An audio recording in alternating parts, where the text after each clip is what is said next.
कहानी है दान का महत्व। एक भिखारी सुबह सुबह भीख मांगने निकला। चलते समय उसने अपनी झोली में जौ की मुट्ठी भर दाने डाल दिए। इस अंधविश्वास के कारण कि भिक्षाटन के लिए निकलते समय भिखारी अपनी झोली खाली नहीं रखते। थैली देखकर दूसरों को भी लगता है कि इससे पहले से ही किसी ने कुछ दे रखा है।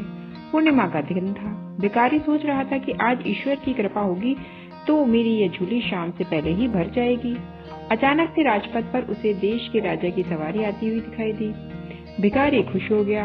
उसने सोचा कि राजा के दर्शन और उससे मिलने वाले दान से आज तो उसकी सारी दरिद्रता दूर हो जाएगी और उसका जीवन संवर जाएगा।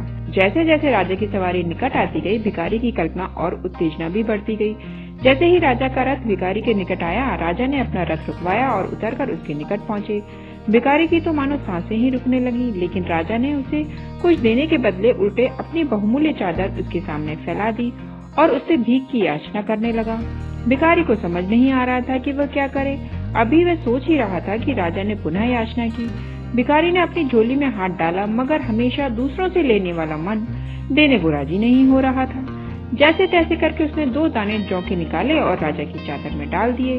उस दिन हालांकि भिखारी को अधिक भीख मिली, लेकिन अपनी झोली में से 2 दाने जौ के देने का मलाल उसे सारा दिन रहा। शाम को जब उसने अपनी झोली पलटी तो उसके आश्चर्य की सीमा न रही। जो जौ वह अपनी झोली में ले गया था, उसके 2 दाने सोने के हो गए थे। अब उसे समझ में आया कि यह दान की महिमा के कारण ही हुआ है।